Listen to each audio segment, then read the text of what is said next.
יושב בסייס העליון, בצל שדי יסלונו, נאמר אדוני מחסי ומצודו עשי, אלוהי אפתח בו, כי הוא יצילך מפח יוקוש, מדבר אבוס, בבוסו יוסך לך, ושחס כנופוף תכסה, צינו וסוחר עמיתו, לא סירו מפחד לא מחץ יעוף ימום, מדבר באופל יהלוך, מכתב ישוד צורועים, יפול מצדכו אלף ורבובו מימינךו, אלךו לא יגוש, רק בעיניךו סביט, ושילומס ראשויים תראה, כי יצא אדוני מחסי, עליון שמתו מעונךו, לא שאונךו רוב, ונגע לא יכחב באוהלךו, כי מלוכו יצא ולוך, לשמורכו בכל דרכךו, על כפיים ישאונךו, פן תיגוף בו אבן רגלךו, על שחל ופסן תדרוך, תרמוס כפיר וסנין, כבי חושק ופלטהו, אסגבהו כי יודע שמי, יכהני ועיניהו, עמו נוחי וצורו, אכלצהו וכבדהו, אורך יומים עזביהו, והרהו בישועוסי. On passe au Tehillim 121. Shir la malos, esoena yeleogim, me'ayin yofo ezri, ezri me'im adonoi, ose shomayim voretz, al yiten amot raglecho, al yonum shomerecho, הנה לא ינום ולא ישון, שומר ישראל, אדוני שומרך, אדוני צילך על יד ימינך, יומם השמש לא יככו, ויורח בלילה, אדוני ישמורך מכל רע, ישמור את נפשך, אדוני ישמור חסדך ובואך מהטוב ועד עולם. שיר המעלות ממעמקים כרוסיך אדוני, אדוני שמעו וקולי תהיינה אוזניך קשובוס לכל תחנונוי, עם עוונוס תשמוריו, אדוני יעמוד, כי עמך הסליחו למען תבורך. כיביסי אדוני, כבשו נפשי, ולדברו אכלתי, נפשי לאדוני משומרים לבוקר, שומרים לבוקר, יחל ישראל אל אדוני, כי עם אדוני החסד והרבה עמו פדוס, והוא יפדה את ישראל מכל עוון הסוב. Alors Samy, laisse-moi 2 minutes parce qu'il faut juste que je télécharge les bons, la liste à jour. 2 secondes. Et je suis à vous.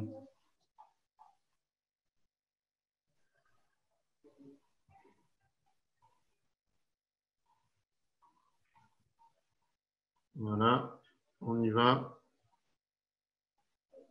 Voilà Samy.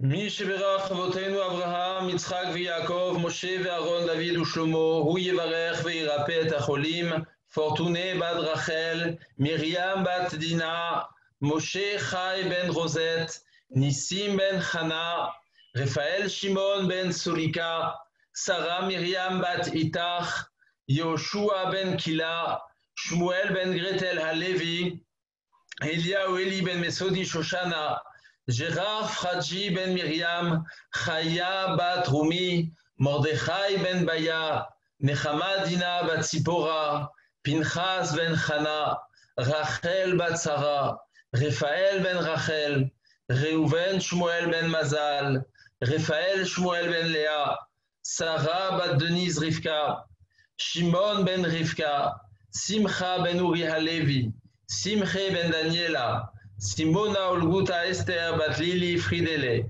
Yaakov Yitzchak Baruch ben Alisa Isha, Yonatan ben Sarah, Hakadosh Baruch Hu Yemale Rachamim Alehem, להחלימם ולרפאותם ולהחיותם ולהחזיקם וישלח להם מהרה רפואה שלמה לרמ"ח איבריהם ולשסה גידיהם בתוך שאר חולי ישראל, רפואת הנפש ורפואת הגוף, השתה בעגלה ובזמן קריב ונאמר אמן.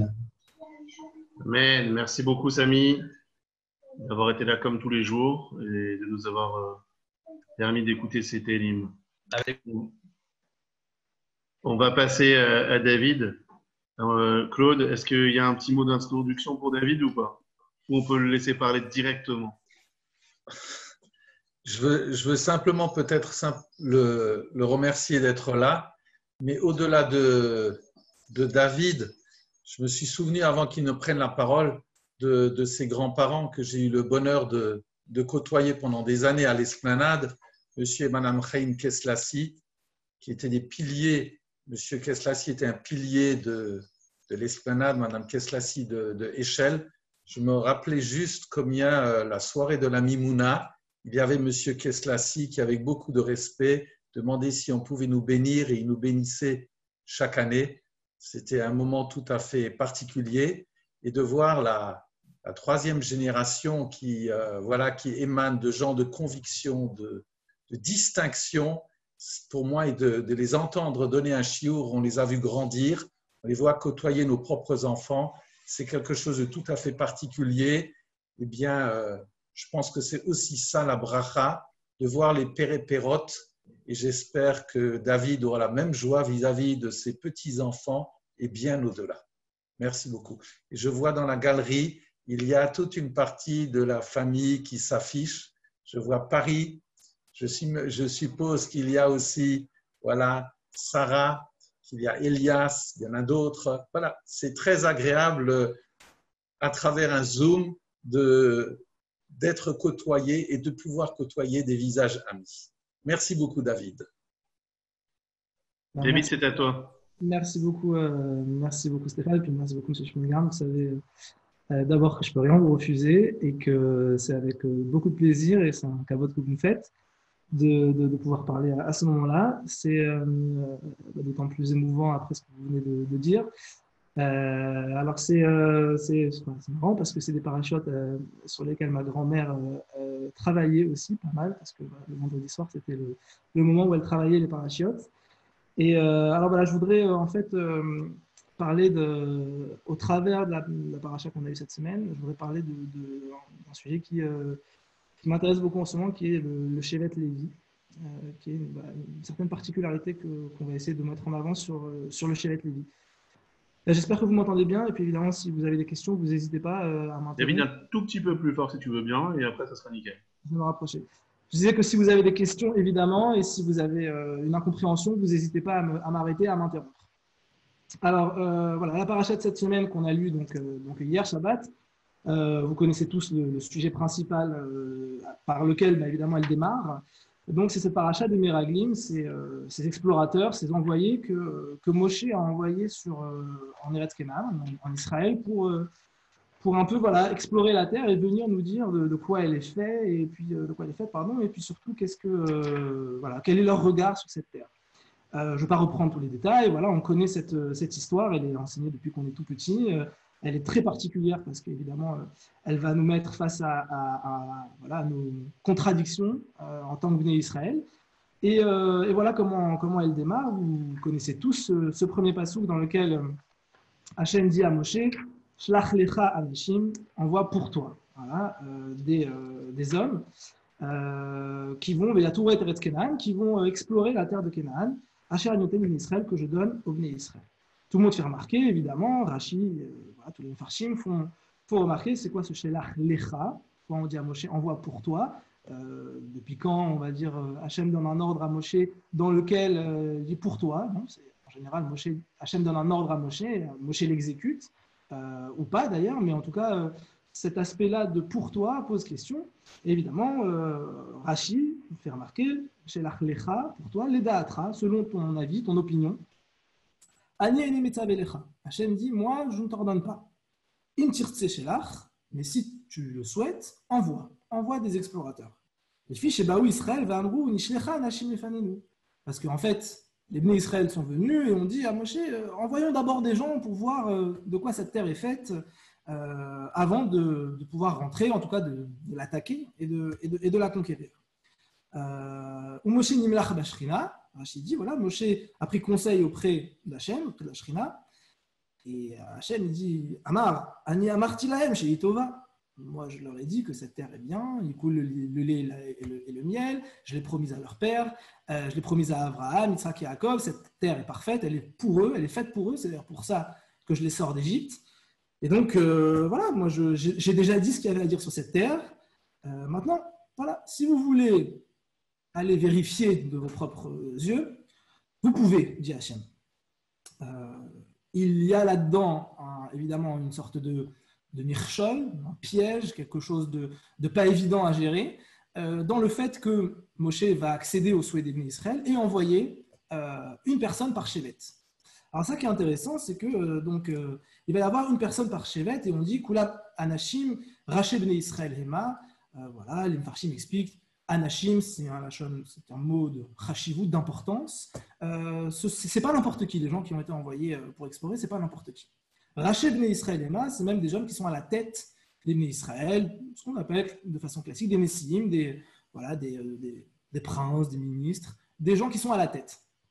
Ce qui est tout à fait étonnant et particulier, c'est que si l'enjeu de la tour est à Haaretz, d'aller explorer la terre, vérifier de quoi est faite cette terre, c'est un enjeu stratégique, militaire, par exemple, sur comment l'attaquer au mieux, par où prendre la terre au niveau de ses faiblesses, les habitants. Si c'est ça l'enjeu, et d'ailleurs, c'est quelque chose qu'on voit dans la Haftarat Shlach Lecha avec les Meraglim de Yoshua, alors si l'enjeu c'est celui-là, on n'est pas obligé d'envoyer des Nessiim, des gens qui sont présentés comme étant des gens importants, de Chochma, de Torah. On envoie des gens, des stratèges militaires. On n'en envoie pas un par Shevet. C'est d'ailleurs ce qui va se passer avec Yoshua et Yitro. On voit qu'on envoie 2 personnes qui vont aller, qui vont repérer les failles, les faiblesses, comment attaquer de la meilleure manière, comment conquérir de la meilleure manière. Si l'enjeu c'est celui-là, c'est ce qu'il fallait faire. Or, pas du tout. On envoie une personne de chaque Shevet et personne ayant un regard qu'on considère ici comme important, puisqu'on prend des personnes choisies et triées sur le volet. Et effectivement, on a l'impression qu'en fait, c'est ça qu'ils vont faire. Ils vont aller juger la terre. Ils vont aller voir quelle est sa qualité, ils vont aller voir la teneur des habitants, ils vont aller décrire comment sont les fortifications de la ville. Voilà, ils vont vraiment faire un jugement, émettre un jugement sur cette terre. Ce qui, a priori, n'est pas du tout ce qu'on leur demande et ce qu'on aurait attendu d'eux. On aurait attendu voilà, des informations sur comment pénétrer dans cette terre dans la meilleure des façons, mais on ne leur demande pas leur avis, a priori, puisque Hachem, encore une fois, a donné cette terre, l'a donnée à Abraham, Yitzhak et Yaakov de longue date, et n'a sorti les Bnei Israël que pour leur donner la Torah, qu'ils vont pouvoir accomplir et avec laquelle ils vont pouvoir s'établir en Israël. Donc, on est tout de suite un peu surpris, on se demande qu'est-ce qui se trame. Évidemment, ça ne va pas rater, ça ne va pas manquer. Vous connaissez la suite, ils vont revenir, et puis là, ils vont donner leur vision, leur regard de la terre d'Israël. Et évidemment, cette vision-là est extrêmement péjorative et pleine d'inquiétude et de peur. Donc, voilà, rapidement, les psukim, parce qu'à Kafret déjà, on dit « Ephes ki Azaham », on dit voilà, tout ce que je viens de vous dire, qu'on a dit qu'ils ont des fruits gros, importants, tout cela ne vaut rien. Ki Azaham, Ayoshev Baaretz, Ve'arim betzurot gedelot me'od, ve'gan yilidei ha'anak reinu sham. Et là, pendant plusieurs psukim, on va avoir tout un champ lexical avec beaucoup de superlatifs qui vont être là pour inquiéter et qui vont rendre compte d'une certaine peur et inquiétude, j'oserais le mot, d'une panique vis-à-vis de ce que c'est qu'Eretz Israël. Donc le peuple de cette terre est très puissant, Les villes sont fortifiées, avec des fortifications imposantes. On a même vu des descendants de géants là-bas. Voilà. Et avec tout un lachon, un langage ensuite qui va être utilisé pour décrire ces géants et pour décrire la puissance de ce qui s'y passe. Et quelle va être la réaction du peuple? Perek Yud Dalet au tout début. Et puis voilà, le peuple souscrit pleinement à ce qui a été décrit par les Meraglim, et c'est la panique. Ils pleurent, ils crient. Ils ont pleuré cette nuit-là. Et soudain, consensus, tous les Bnei Israël viennent pleurer et se plaindre auprès de Moshe et Aaron. On répète, toute l'assemblée, tout le monde. Tout le monde pleure. Lou matnou meretz Mitzrayim. Oh là là, mais pourquoi ne sommes-nous pas morts en Eretz Mitzrayim, en Égypte, au Bamidbar ou dans ce désert? Azé, Lou matnou, si seulement nous avions pu mourir déjà. Et pourquoi donc Hachem nous amène dans cette terre pour tomber au fil de l'épée? Nos femmes, nos enfants seront pris en butin, en prisonniers. C'est bien mieux pour nous de retourner en Égypte. Véritablement, les gens se sont dit, allons-y, on prend sur nous, on retourne en Égypte. Et ensuite, vous connaissez la suite. Effectivement, voilà, les 12 envoyés sont revenus. Ils ont décrit quelque chose de cauchemardesque, avec des mots et des termes complètement exagérés, dont l'objectif était de faire peur et de faire paniquer. Et ils ont réussi parfaitement. Kol Haïda, Kol Bnei Israël, tout le monde y souscrit. Et donc, on sait qu'est-ce qui va s'en suivre. C'est une klala, une vraie klala, une malédiction qu'Hachem va faire au Bnei Israël. C'est que tout ce dor, toute cette génération, va mourir dans le désert. Et ils ne rentreront pas en Bnei Israël. Ne rentreront que ceux qui ont moins de 20 ans, donc c'est-à-dire la génération future. Mais la génération qui est sortie d'Égypte ne rentrera pas. Voilà, je vais faire un petit résumé, et juste pour poser les choses. Ce qui m'intéresse, c'est les non-dits dans cette paracha, c'est les absents. Les absents sont toujours, ils brillent toujours par leur absence, parce que, en tout cas dans le limoud, c'est un réflexe qu'on a en général quand on étudie, c'est de traquer ce qui n'est pas dit, ce qui est absent, alors que ça aurait dû être là. Ce qui n'est pas dit, ce qui est absent, c'est quand vous prenez la liste des 12 shvatim, des 12 tribus qui ont envoyé chacune leur envoyé, leur explorateur, on remarque que font en général les gens qui ont pris le temps juste de lire la paracha, qu'il manque un shevet ici. Il manque le shevet Lévi. Le shevet Lévi n'a pas envoyé d'explorateur. Le shevet Lévi n'est pas pris dans tout ce cirque, si je puis dire. Vous allez comprendre pourquoi j'emploie ces termes. Alors voilà, toujours je me pose cette question, mais pourquoi le shevet Lévi n'est pas là? Pourquoi il n'y a personne qui a envoyé du shevet Lévi? Alors, souvent, les gens répondent, ou on a l'habitude d'entendre comme réponse, comme s'il fallait étouffer la question. Non, le shevet Lévi n'est pas concerné, comme vous le savez. Le shevet Lévi, el lo chelek venachala ba'aretz. La tribu de Lévi n'a pas d'héritage à proprement parler dans la terre. Ils n'héritent pas de terrain. Ils sont autour du Beth Amikdash et ils n'ont pas de terrain à eux qu'ils vont pouvoir cultiver et de terre qu'ils vont pouvoir habiter et hériter. Leur terrain, c'est, si je peux m'exprimer ainsi, Hachem et le Beth Amikdash. Et les Bnei Israël ont, par conséquent, comme responsabilité de nourrir, d'alimenter les Lévi'im via le Maaser, la Trouma pour les Kohanim, et ainsi de suite. Donc voilà, les gens en général répondent ça. Comme les Lévi'im ne sont pas concernés par le partage de la terre, alors ils n'avaient pas besoin d'envoyer un explorateur. Je vous dis tout de suite, cette réponse pour moi n'est pas une réponse. C'est une manière d'empêcher la question, mais ce n'est pas une réponse. Pourquoi ? Si la problématique véritablement était d'aller savoir comment on va partager la terre et de pouvoir regarder et de prendre les mesures et compagnie, à la limite. Mais ce n'est pas du tout ça qui est en jeu. Ce qui est en jeu, c'est de voir de quoi est faite cette terre dans laquelle tout le clan d'Israël va s'installer. Et les Lévim aussi, évidemment, vont vivre dans la terre d'Israël. Même s'ils n'ont pas de chelek venachala, d'héritage au sens propre dans la terre, ils sont pleinement concernés par ce projet qui est d'aller s'installer en Eretz Israël. D'abord parce qu'ils vont y vivre. Ensuite parce que même si sortent de façon assez claire qu'ils ne participent pas forcément à la guerre, au sens où ils ont la responsabilité du Mishkan, du Aaron, et donc ce ne sont pas eux qui sont envoyés à la guerre, le projet les concerne pleinement. Si véritablement la terre dans laquelle ils rentrent est une terre qui dévore ses habitants, puisque c'est marqué comme ça dans le pasuk Eretz Ochelet Yoshvea, qui dévore, qui consume ses habitants, les Lévim n'ont pas intérêt à y aller. Si véritablement tout ce que les Nessi'im, tout ce que ces gens, des Anashim, des gens importants ont dit est vrai, alors les Lévim, ils avaient tout à fait leur place et ils auraient dû aller et voir de leurs propres yeux.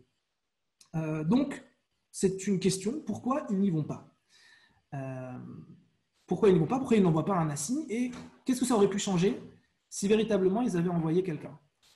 Je vous demande pardon, il y a juste mon fils qui rentre. Ouais, désolé. Donc, on en est là à voir que les Lévi'im brillent par leur absence. Pourtant, c'est marqué dans les versets que Vaïlonu, Kol Adat Bnei Israël, Kol Bnei Israël, Kol Aïda, que tout le monde, suite à ce qu'ont dit et ont déclaré les Nessi'im, tout le monde est venu se plaindre auprès de Moshe, est venu crier son angoisse et sa peur. Alors, est-ce que les Lévi'im sont dedans? Ensuite, je vous ferai remarquer que la punition est terrible, puisque la punition implique que les Bnei Israël vont errer pendant 40 ans dans le désert. Arbaim Shana, Yom la Shana. Hachem dit, vous êtes restés 40 jours là-bas, chaque jour c'est une année, vous allez rester 40 années dans le désert, et évidemment toute la génération qui est sortie d'Égypte va mourir dans le désert et ne rentrera pas. A priori, les Lévi'im sont aussi dedans, puisqu'ils sont sortis avec eux, donc on est en droit de se dire que tous les Lévi'im vont aussi y passer. Ce qui pose problème, parce que les Lévi'im n'ont pas participé à cette mascarade, n'ont pas participé à cette délation de ce que c'est Eretz Israël, et donc le fait qu'ils soient ici, qu'ils subissent les mêmes sorts que le reste des Bnei Israël, peut être vu comme une injustice. Eux, au contraire, ils sont restés, ils ne sont pas allés jouer ce jeu-là qui était le jeu d'angoisse des Bnei Israël. Ils ont dit, écoutez, Hachem nous a dit que c'est notre terre, il nous a fait des dizaines et des dizaines de miracles, il nous a arrachés de l'Égypte pour nous amener en Israël. Faisons-lui confiance, la question ne se pose pas. Encore une fois, s'il faut aller mettre en place une stratégie militaire, pourquoi pas? Mais s'il faut aller donner son avis sur ce que c'est Israël, non, nous on ne participe pas. Donc les Lévi'im ne sont pas dans le jeu. À partir de là, donc, j'ai voulu m'intéresser un petit peu à qu'est-ce qui se passe avec ce Shevet Lévi de si particulier qu'il ne rentre pas dans ce jeu alors que les 12 tribus y vont, qu'il ne rentre pas ensuite dans la folie qui prend les Bnei Israël suite aux annonces des Meraglim, et comment ça se fait aussi, surtout ce qui m'intéresse, que tout un Shevet arrive à se sortir de là.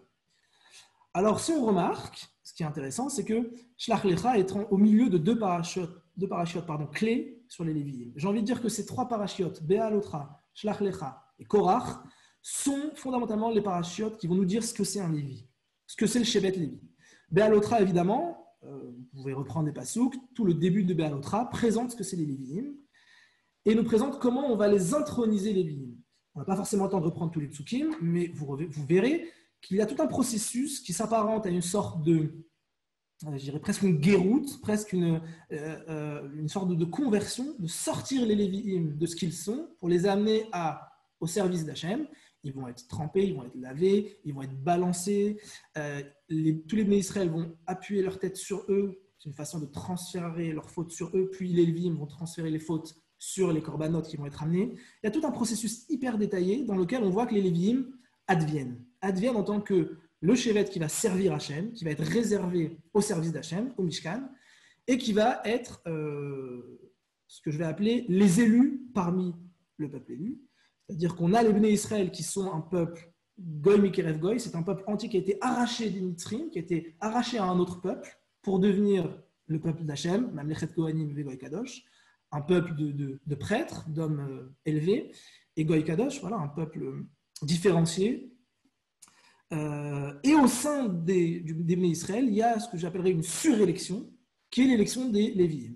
Un arrachement des Lévi'im aux Bnei Israël, avec tout un processus qui va les séparer du reste des Bnei Israël, et pour les faire advenir ce qu'ils sont, c'est-à-dire les responsables de la Avoda, du service d'Hachem, et au sein desquels il y aura encore les Kohanim qui seront encore plus près dans ce service.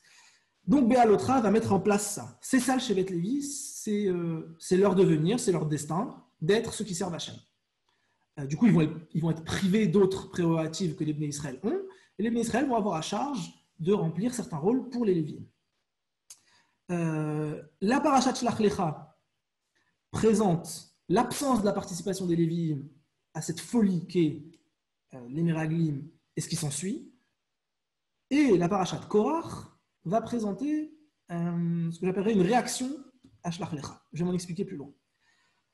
Ce qui m'intéresse maintenant, c'est de cerner qu'est-ce qui est en jeu dans le Shevet Lévi et comment ça se fait que tout un Shevet, de manière uniforme, réussit à parler d'une même voix, à jouer un même jeu, sans tomber dans celui des Bnei Israël. Je m'explique. Le Shevet Lévi, vous le savez, est le seul Shevet également qui n'a pas participé au Chet HaEgel, à la faute du veau d'or. Donc, au contexte, au moment du veau d'or, pareil, même situation analogue. Moshe est en retard, d'après le Passouk, en tout cas d'après une lecture du Passouk, il ne revient pas à l'heure, panique totale dans le peuple. Où est-ce qu'il est? On a besoin d'un guide, on a toujours eu un guide, faisons-nous un guide. Je vous remets à chaque fois, j'insiste sur ces situations. D'abord, il y a une panique qui est complètement démesurée et irrationnelle face à une situation, que ce soit au moment du Chet HaEgel du veau d'or ou au moment des Meraglim. Irrationnelle, c'est-à-dire Moshe a un peu de retard, eh ben, ça va, attends, on questionne. Pourquoi tout de suite se jeter sur un remplaçant et le veau d'or? Les Meraglim sont allés en Israël, ils voient des choses inhabituelles, ils vont les monter en épingle, ils vont complètement céder à la panique, dire c'est une terre qui mange ses habitants, il y a des géants, on va se faire écraser comme des on avait l'impression d'être des sauterelles aux yeux à nos yeux par rapport aux géants. Vraiment, panique complètement irrationnelle. Réaction à ça, on va retourner en Égypte, vaut mieux qu'on meure là-bas plutôt qu'on meure au fil de l'épée, mais je ne comprends pas. Attends, tu vas voir, demande à Hachem ou à Moshe quels sont leurs programmes et leurs projets pour réussir à battre ces gens. Tu as vu suffisamment de Nissim, il y a les colonnes de feu et les nuées qui te protègent. Je veux dire, ça va, tu peux essayer au moins de demander à Hachem et à Moshe comment on va faire pour faire face à cette situation. Au lieu de ça, on cède à la panique de façon totale, sans réflexion, sans mesure, sans prise de recul, et s'ensuit une clara, comme au niveau du veau d'or. C'est deux fautes qui touchent à des enjeux différents, mais au niveau des mécanismes et de la réaction du peuple, c'est complètement similaire. Panique et réaction folle par rapport à ça. Il y a une troisième faute assez connue également, et c'est des fautes qui sont lourdes de conséquences, celle du Chet HaEgel évidemment, et celle des Meraglim encore plus. On traîne pendant 40 ans dans le désert, on ne rentre pas en Israël, et toute la génération de l'Égypte, qui est sortie d'Égypte justement pour aller en Israël, n'y rentrera pas. Les conséquences sont énormes. Il y a une troisième faute également, c'est ce qu'on appelle Mémériva, les eaux de la discorde. Lorsque les Bnei Israël, pareil, ont soif, et ils cèdent à la panique. Qu'est-ce qu'on va faire? On va mourir, on aurait dû rester en Égypte, toujours le même jargon qui revient. Et vous verrez, normalement, on prend d'une des brachas de Moshe au Shevet Lévi à la fin de la Torah, dans votre bracha, c'est celle-là, Terrivé ou Mémériva. Là-bas, il y a une bracha qui est faite aux Lévim, qu'ils n'ont pas été pris dans la faute de Mémériva. Donc on voit quelque chose qui ressort de particulier chez Shevet Lévi, c'est qu'ils ne sont pas embarqués dans les fautes, ce que j'appellerais les fautes communes, dans laquelle toute la communauté est embarquée. Que ce soit Mémériva, les eaux de la discorde, le Chet HaEgel, le veau d'or, et les Meraglim. Ils ne sont jamais dans ces coups-là. Alors c'est intéressant. Pourquoi? Encore une fois, je comprendrai que des hommes sages, intelligents, rationnels, pleins de chokhma et de Torah, soient capables, dans une situation où la panique nous dit de faire des choses complètement irrationnelles, de mettre de la distance, de mettre de la sagesse, d'analyser les choses et d'ouvrir une autre possibilité à ce que tu vois. Tu vois une scène et tu es persuadé que c'est la fin pour toi, parce que cette scène ne te décrit que des choses terribles. Et la parole du sage, en général, à ce moment-là, c'est de faire intervenir un décalage. Non, regarde, il y a une autre possibilité de voir cette chose. Il se joue autre chose à cet endroit-là, et tu peux voir cette scène différemment. Voilà. Ça, c'est la parole du sage, du chacham. Alors, je me serais attendu à ce que les chachamim, tous shvatim confondus, ne tombent pas dans ces pièges-là, ne tombent pas dans ces fautes-là. Or, il apparaît que les 12 shvatim tombent dans ce piège, et un shevet ne tombe pas dedans. Le Shevet Lévi, c'est quand même 27 000 personnes, à peu près dans ce décompte-là, en tout cas dans le décompte où on en est, c'est à peu près 27 000 personnes. Dire que 27 000 personnes ne tombent pas dans ce piège, c'est assez vertigineux. Parce que dans ces 27 000, comme dans toute micro-société ou comme dans toute société, je dirais, il y a une répartition uniforme des gens sages, des gens moins sages, des gens qui sont, par leur travail ou par leur activité, amenés à être moins dans l'étude, la réflexion et plus peut-être dans la réaction, l'immédiateté. Voilà, de façon homogène, il y a une répartition a priori qui doit se faire. Or, tout le Shevet Lévi ne tombe pas dans les pièges qui sont au moins à 3 reprises des fautes communes gravissimes sur lesquelles il y a un onesh, une punition terrible de la part d'Hachem. Tout le Shevet ne tombe pas dedans, ce qui est incroyable. Plus que ça, au moment du Chet HaEgel, lorsque Moshe après va dire Ni Hachem Elai, qui est pour Dieu qu'il vienne auprès de moi et que tout le Shevet Lévi vient d'un seul homme et qu'on apprend de là-bas que le Shevet Lévi n'a pas participé à la faute du veau d'or, ils vont gagner, si je puis dire ainsi, quelque chose d'incroyable, c'est que vous savez que c'était les Bechorot, les premiers-nés, qui auraient dû être ceux qui auraient servi au Beth Amidash, au Mishkan, Hachem, et que suite à la faute du veau d'or, les premiers-nés ont perdu ce droit-là. Or, c'était les premiers-nés de tous les Jvatim qui auraient dû être au service d'Hachem au Mishkan. Il aurait dû y avoir, donc, pour tous les Jvatim confondus, un membre de chaque famille, si on veut aller un peu vite, qui aurait été au service d'Hachem, qui aurait eu ce droit à cette élection. C'est-à-dire que cette surélection, elle aurait été faite au niveau de tout le peuple. Or, le Chet HaEgel, qui inclut tout le peuple, fait perdre ce droit-là, fait perdre ce privilège. Et ce qu'il en ressort, c'est que ça va être transféré, Hachem va transférer ce privilège aux Lévi'im. C'est bien décrit dans Béanotra, la paracha de la semaine dernière. Paracha dans laquelle on décrit que Hachem dit, voilà, je vous ai mis Tachat Kol Bechor à la place de chaque Bechor, chaque premier-né, vous les Lévi'im, qui n'avez pas fauté au Chet HaEgel. Et donc tout le Shevet Lévi va gagner ce droit à être les prêtres, aussi via les Kohanim, mais en tout cas à être le Shevet, la tribu qui va servir Hachem. Ce qui est, encore une fois, incroyable. C'est-à-dire que face à une situation qui est celle du Chet HaEgel, où tout le peuple est embarqué là-dedans, se faire une divinité ou en tout cas un guide intermédiaire à la place de Moshe, tout le monde est embarqué, mais pas tout le Shevet Lévi. À croire que tout le Shevet Lévi est pris d'une sagesse incroyable. C'est difficile à comprendre et à croire dans la mesure où c'est pas une répartition égale et uniforme. Donc, ça m'intéresse très fortement, après toutes ces petites remarques sur le Shevet Lévi, qu'est-ce qu'il y a de si particulier dans ce Shevet et d'où ça leur vient? D'où ça leur vient de ne jamais tomber dans le piège de la folie commune qui embarque les hommes à faire n'importe quoi, alors qu'un peu de raison et de séchel permettrait de prendre la distance. Voilà, d'où ça leur vient?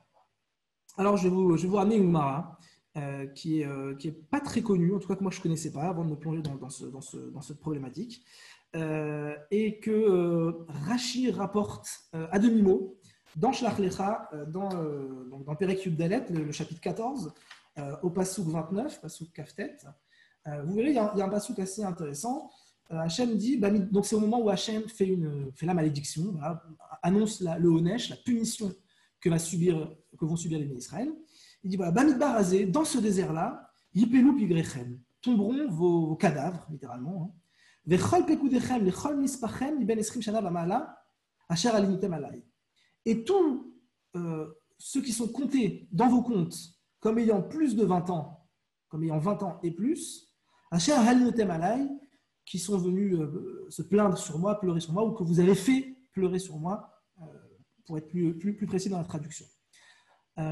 Hachem, voilà, dit, il annonce, tous vos cadavres vont joncher le désert. Vous allez tous mourir ici, vous ne rentrerez pas. Par contre, il précise,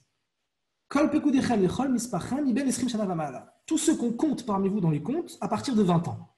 Tiens, c'est bizarre. Alors, à partir de 20 ans, 100 ans, en dessous de 20 ans, vous savez que même si à partir de 13 ans, chez nous, on est sujet des mitzvot, c'est-à-dire qu'on est sujet d'une mitzvah pour être quelqu'un qui va l'accomplir, mais on n'est pas encore sujet du onesh, de la punition. Les punitions démarrent après 20 ans. Voilà. Donc, je passe rapidement là-dessus. Donc on comprend qu'après 20 ans, ceux qui ont 20 ans et au-delà et qui ont été embarqués dans cette faute-là vont subir le châtiment qui est de ne pas rentrer en Israël. Mais ce qui est intéressant, c'est de dire sur vos comptes, comment vous les comptez à partir de 20 ans. Tiens, Ça met la puce à l'oreille des Chachamim. Et donc Rashi, vous le cite, pardon, il dit Kol hanimna, tout celui qui est compté, lechol mispar shatel nimnimbo, pour tous les comptes, le nombre que vous faites habituellement, kegon atset velavo batsava, comme sortir et entrer à l'armée. Ah oui, c'est qui qu'on envoie à l'armée? C'est les hommes de 20 ans et plus. Velatet shkalim, et c'est qui ceux qu'on compte au moins des shkalim pour donner chacun un shekel, vous savez, pour la construction du Mishkan? On compte à partir de 20 ans et plus. Kol amnouyim, le kol otan misparot yamutu. Tous ceux qu'on compte habituellement dans ces comptes-là à partir de 20 ans, ils vont tous mourir. Ve'eluel ben esrim shana, et voici donc ceux qui ont 20 ans et plus. Les hotsi shifto shel Lévi. Rachid nous dit pour sortir, exclure de cette malédiction, de ce Honesh, le chevet de Lévi. Chez En Pekudem ben esrim. Parce que leur compte ne se fait pas à partir de 20 ans. Tiens, c'est vrai que les Lévi'im, qui ont été décrits dans Béalotra, comptent et commencent à participer dans le service des Lévi'im à partir de 25 ans. C'est marqué Ben Esrim, donc Chamesh Vesrim Shana. 25 ans. Et dans un autre endroit, c'est marqué à partir de 30 ans. Ben Shloshim Shana Vamala. Et dans tous les cas, ça s'arrête à 50. À 50 ans, c'est la retraite, c'est la retraite anticipée chez les Lévi'im. C'est pas à 60 comme les Israël, c'est à 50 ans. Voilà. C'est une retraite particulière, c'est un régime particulier, comme on dit aujourd'hui. Alors, par contre, c'est marqué une fois 25, une fois 30 ans. La Gemara fait un limoud et dit, bah oui, 25 ans, ils commencent à rentrer à la yeshiva. Ils vont apprendre pendant 5 ans ce que c'est qu'être un Lévi et de faire le service du village. C'est très compliqué, il y a énormément de détails. Voilà, il y a tout le seder coaching qui est là, et Taharot. Il faut connaître, il faut bosser tout ça, il faut étudier. Donc pendant 5 ans, ils étudient et à partir de 30 ans, c'est parti, ils font le service pendant 20 ans avec un système de responsables, de responsabilités diverses au sein des Lévi. Alors donc, les Chachamim, en bons étudiants du texte, font cette différence, font cette nuance. Puisque, ici, on parle de tous les comptes à partir de 20 ans, il y a de ça, Shifto chez Lévi. Le chevet de Lévi est sorti, il n'est pas concerné. Ah. Alors, ce chevet n'est pas concerné. Je vais vous lire la Gemara, en fait, de laquelle parle Rashi, de laquelle il s'inspire. Et je vais donc reprendre cette problématique qu'on avait sur comment ça se fait que le chevet de Lévi n'est jamais dans les mauvais coups, jamais ni dans le Chet Hagel, ni dans les Meriva, ni dans les Meraglim. Alors, je vais vous lire cette Gemara. Cette Gemara est une révélation pour moi. Vous allez comprendre pourquoi. Cette Gemara dit comme ça. Donc, c'est dans Baba Batra, donc Seder Baba Batra, Yesh Nochalim, le 8e Pérec, le 8e chapitre, Daf Kuf Aleph Amoudbet, donc 121b. La Gemara dit comme ça. Taner Rav Yosef, Tanou Ramadan. Nos sages ont enseigné. Shiv'a Kaplou et Kol Haolam Kulo. Il y en a 7 personnes, vous avez entendu. Chez Kaplou et Kol Haolam Kulo. Kiplou et Kol Haolam Kulo, pour être plus juste. Kiplou, c'est difficile à traduire, qu'est-ce que ça veut dire ici, mais comme s'ils avaient englobé, retourné sur lui-même, plié tout le monde entier. Ils ont fait le tour du monde, si je pouvais dire ça. Rashi, il dit Kiplou et Kol Haolam, Sivevuhu ve'kifu. Chez Nitkapel Haolam Benehem. Ils ont fait le tour du monde, ils l'ont entouré, comme s'ils en avaient pris possession de manière totale. Tiens, de quoi on parle? Ben voilà, la Gemara va nous expliquer. Voilà. Metouchelach ra'a Adam. Metouchelach, Mathusalem, qui était vieux et qui a vécu vieux, d'où l'expression, a vu Adam, a connu Adam. Il l'a rencontré, en tout cas, il a vécu une partie de sa vie au même moment que lui. Rashi va faire les comptes. Vous pouvez vous reposer sur Rashi, il fait ça très bien, entre autres, hein, bien sûr, c'est notre maître. Pour relire le Chumash, il refait les comptes. Et effectivement, il confirme la Gemara. Oui, Metouchelach a connu Adam, a vécu une partie avec Adam. Shem ra'a Metouchelach. Shem, le fils de Noach, un des fils de Noach, lui aussi a connu Metouchelach, il a vu Metouchelach. Yaakov ra'a et Shem. Yaakov a connu Shem. On le sait, Yaakov, avant d'aller chez Lavan, il a étudié pendant plusieurs années dans la yeshiva de Shem et Ever. Donc Yaakov, il a connu Shem. Amram, qui est un descendant de la famille de Lévi et de Yaakov, Amram ra'a et Yaakov. Amram, il a connu Yaakov un petit peu. Amram, donc, c'était le mari de Yocheved, et donc c'est le père de Moshe. Achia Ashiloni, qui est un personnage du Nach, ra'a et Amram, il a aussi vu Amram, il a connu Amram. Eliaou, ra'a et Achia Ashiloni. Eliaou, donc le 7e, lui, il a connu Achia Ashiloni. Ve'adayin Kayan. Et Eliaou, il est toujours là. Il est toujours vivant, entre guillemets. Il y a toujours quelque chose d'Eliaou qui est là. Donc la Torah, la Gemara ici nous fait un sacré coup. Elle nous dit, tu sais, il y a 7 personnes qui ont entouré le monde, qui ont fait le tour du monde, en fait, ici, de façon plus juste, fait le tour du temps. Le temps du monde qu'on connaît, nous, dans lequel on est plongé, ces 7-là, ils l'ont entouré. Parce qu'à chaque fois, l'un a connu l'autre, et il y a eu ce qu'on appelle une chalchélet, une chaîne de transmission, depuis Adam jusqu'à Eliaou. Et Eliaou, comme tout le monde sait, il est toujours là. Ah bon? Alors, on dit sur Eliaou, vous savez que Eliaou, un avis, il a été emporté dans une sorte de tourbillon, il est monté directement au ciel, on n'a pas son cadavre, il est toujours là. Bon. Alors, qu'est-ce qu'elle veut dire, cette Gemara? Alors, elle commence le travail. Elle dit, ah bon, ça c'est vrai ce que tu dis, t'es sûr? Ve'achia Shiloni Ra et Amram, tu es sûr que Achia Shiloni, il a connu Amram? Elle veut faire une vérification. Ve'active, et or il est marqué dans notre paracha des Meraglim, Ve'lo notar me'en ish, il n'est pas resté un seul homme qui im Kalev ben Yefouné et Yoshua ben Nun, à part Kalev ben Yefouné et Yoshua ben Nun. Dans notre passouk, on a dit ils sont tous morts, personne ne rentre en Israël, sauf Kalev ben Yefouné et Yoshua ben Nun. Deux des Nessim qui sont allés voir la terre et qui n'ont pas rapporté des paroles mauvaises sur la terre, qui ont essayé de se défendre, mais le peuple ne les a pas écoutés. Même leurs Jvatim ne les ont pas écoutés. Donc Kalev ben Yefouné, c'est le mari de Myriam, la sœur de Moshe, donc c'est le beau-frère de Moshe. Et Yoshua ben Nun, c'est l'élève de Moshe. Ces deux-là, c'est les seuls dans le Passouk qui vont rentrer, pas les autres. Donc le Passouk dit, mais comment est-ce que Amram a pu connaître Achia Shiloni, qui vient bien d'après dans le Mar? A priori, personne d'autre n'est rentré en Israël que Kalev ben Yefouné et Yoshua ben Nun. Donc il y a une possibilité ici. Amar Rav Hamnuna, il répond, Lo nixera gzera shefto shel Lévi. La gzera n'a pas été posée sur le chevet de Lévi. Sous-entendu, le chevet de Lévi n'ayant pas participé à la faute des Meraglim, cette gzera-là de tous les tuer ne les concerne pas. Elle ne concerne que tous les autres Jvatim, c'est-à-dire tout le monde, sauf le chevet de Lévi. Achia Ashiloni étant membre du chevet de Lévi, il a connu Amram et lui, il est rentré en Israël. Alors, le chevet de Lévi, comment il a fait? Ils ont vécu 40 ans de plus sans que ça fasse de mort parmi eux. Voilà, il y a effectivement une question là-dessus, comme quoi il y aurait eu forme de Nes, qu'ils ont vécu plus, qu'ils ont été sauvés et qu'ils n'ont pas subi, en tout cas, voilà, Rav Hamnuna dit ici qu'ils n'ont pas subi cette xéra. Cette xéra ne les concerne pas. Eux, ils sont rentrés. Et ici, Dirtiv, et ici, en fait, ce qu'a rapporté Rashi, il rapporte cette Gemara,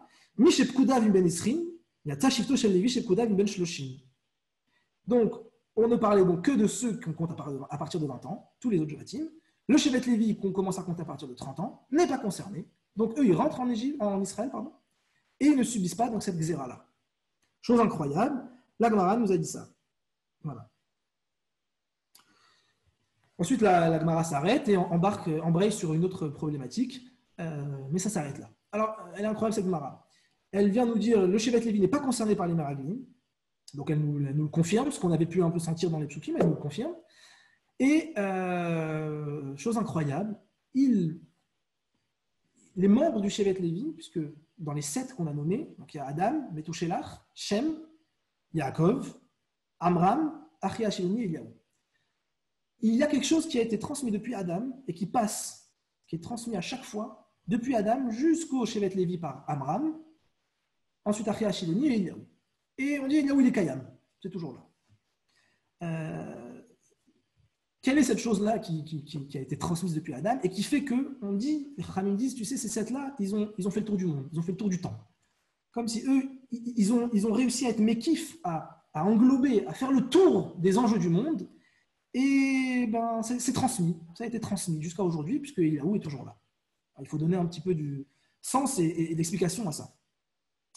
Alors d'abord, si on s'intéresse au Shevet Lévi, il faut s'intéresser à Lévi, évidemment. Je vois que le temps presse, donc je vais essayer d'aller un peu vite.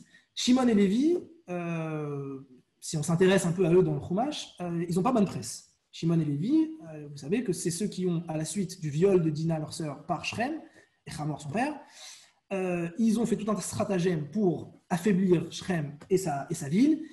Et voilà, pour leur faire faire la Mila, le 3e jour, quand ils étaient faibles, ils les ont tous tués. Yaakov n'est pas d'accord avec cette affaire. Il va leur dire, il va leur faire remontrance. Et Shimon et Lévi vont répondre du tac au tac, avec beaucoup d'arrogance et même de violence, hommes violents qu'ils sont, puisque Yaakov va les maudire là-dessus. Hakezona et Aset Achotenu, quoi, on va assister à une scène pareille où notre sœur, elle est violée par des cochons et on va rien faire, on va rien dire, c'est impossible. On les tue tous, on les massacre. Yaakov il dit non mais ça c'est un regard. encore une fois, vous êtes pris par quelque chose de pulsionnel, d'extrêmement violent, tout de suite, vous voyez rien à cette scène, vous ne voyez pas les conséquences, vous croyez que ça n'a pas de conséquences de détruire une ville et tous ses habitants, sur vous d'abord, et puis sur nous. Jacob, il a bien compris, on va se faire persécuter, il va y avoir des vengeances, le risque il est énorme, je suis une petite famille. C'est le seul regard possible sur la scène. C'est « Ah, ils ont violé notre sœur !» Alors évidemment, c'est un crime terrible, il n'est pas question ici de le minimiser, mais la seule réponse possible et de Chochma, ce qu'on appellerait de Torah, de Yaakov, du descendant d'Abraham et de ses fils, c'est d'aller tous les massacrer. Vous êtes sûr? Il leur fait une tochacha et eux, qu'est-ce qu'ils répondent? De quoi tu parles? Notre sœur, elle va se faire violer, on ne va rien faire. Et Yaakov ne répond même pas. Vous croyez que c'est la seule façon de faire? D'aller devenir des meurtriers de masse? C'est la seule façon de faire. Yaakov va les maudire lorsqu'il va faire les bénédictions de tous ses fils. Il va dire Shimon et Lévi Achim, ce sont des frères au sens où ils agissent en commun, les deux, de manière commune. Kle Hamas Mecherotem, leurs âmes, c'est des armes de violence. Besodam Altavonafshi. Voilà. Yaakov dit moi, je ne veux pas faire partie d'eux. Je ne veux pas que mon âme, mon esprit aille au sein de ces deux-là. Ces deux-là sont des individus violents, je ne veux pas qu'ils aillent là-dedans. C'est très violent. Et si vous remarquez une chose assez intéressante, c'est qu'à la fin de la Torah, quand Moshe va faire les brachot aussi au Shevatim, quelque chose qui m'a toujours épaté et même beaucoup fait mal, c'est que Moshe fait des brachot à tout le monde sauf à Shimon. Le Shevet de Shimon n'a pas de bracha. C'est le seul. Il disparaît. Il n'y a même pas une klala. Yaakov fait une klala à Shimon, mais en faisant une klala, il le considère et il lui donne peut-être une voie pour s'en sortir. Il dit regarde qui tu es, regarde ce que tu fais. Il y a peut-être une voie pour t'en sortir. Moshe, il n'y a même pas. Shimon, le chef de Shimon n'apparaît pas. C'est d'une violence inouïe. Il eût été mieux et préférable qu'il apparaisse avec une klala, mais c'est toujours une possibilité de s'en sortir. Par contre, le Shevet Lévi a sa bracha. Et quelle bracha? C'est une bracha incroyable. Tumecha veurecha, voilà, tes urim et tumim qui vont être. C'est une référence au fait que les urim et tumim sont dans le Shevet Lévi et qui vont juger. Yoru mishpatecha et Yaakov, voilà, Vetoratra Israël. C'est eux qui vont transmettre la Torah, c'est eux qui vont transmettre la parole de Yaakov. Donc il y a eu un retournement pour le Shevet Lévi. Le Shevet de Shimon, suite à la malédiction de Yaakov, ne s'en est pas remis, puisque au moment de la bracha de Moshe, ils ne sont plus là. Au sens où ils n'ont pas réparé ça, ils n'ont pas pris une autre voie. Le Shevet de Lévi, complètement. À quel moment? Le moment clé, évidemment, c'est le moment du Chet HaEgel. Ils n'ont pas participé à ce Chet. Et là, ils se sont complètement rachetés, si je puis dire, et ils ont hérité du service de la Avoda et de la Keuna. Qu'est-ce qui fait, encore une fois, que ce Shevet Lévi a réussi ce retournement, alors qu'il était mal embarqué, puisque tel qu'il est décrit par Yaakov, il est très mal embarqué, il est pris dans la violence, dans l'immédiateté, dans la pulsion réactionnelle, dans l'absence de réflexion et de mesure. Et puis, il y a un retour total, un renversement total du Shevet Lévi qui, au moment où les Bnei Israël vont faire des crimes de masse, si je puis dire ainsi, en tout cas des fautes massives communes, où tout le monde est embarqué dedans, le Chet HaEgel et les Meraglim et même les Meriva, le Shevet Lévi, lui, non. Il ne rentre pas de façon pulsionnelle là-dedans, de façon complètement irrationnelle et irraisonnée. Non. Il est capable de prendre la distance, de dire attends, ça va, Moshe, on va l'attendre, on va voir. Ou les Meraglim, vous voulez qu'on aille voir, vérifier la terre. De toute façon, si on va vérifier la terre et qu'elle n'est pas bien, on ne va pas y aller. On est sorti d'Égypte, on est resté dans le désert, on a accepté la Torah, on a des nissim à chaque minute à peu près.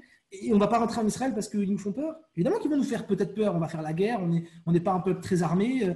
Évidemment qu'on va avoir peur, mais ça tu le sais d'avance. Alors qu'est-ce que tu vas aller vérifier? Qu'est-ce que tu cherches à montrer là-bas? Les Lévites ont bien compris que les Meraglim cherchent à donner un autre regard, un regard qui est celui de l'émotion, de la panique. Et c'est exactement ce qui va se passer dans chaque faute des Bnei Israël. On cède à la panique, à une peur irrationnelle, avec les conséquences qu'on connaît. Alors le Shevet Lévi est sorti de là. Je dirais que le Mahamar que la Gemara rapporte ici, il est incroyable parce qu'il nous donne la source de ça. Si vous prenez Amram, donc dans la liste qu'on a dit, donc Amram c'est le premier Lévi, puisque donc il y a Adam, Methushelach, Shem, Yaakov, Amram. Amram c'est le premier Lévi, c'est un descendant de Lévi. Et Amram, c'est incroyable aussi. D'abord, il cède à la même panique qu'on décrit à chaque fois en Égypte, c'est-à-dire le pharaon décrète Kolben Aïlod Ayorat Ashlichoua, tous les enfants mâles qui naissent, on les jette au fleuve, on les tue, et donc, nécessairement, j'ai envie de dire, cédant à cette panique de se dire quoi, nos enfants vont peut-être mourir, Amram se sépare de Yocheved. Il n'a plus de relation intime avec elle, il ne vit plus avec elle. Encore une fois, la seule réaction possible à un décret délirant de Pharaon qui vise à tous nous tuer, c'est de dire, du coup, je me sépare de ma femme et je ne vis plus avec ma femme.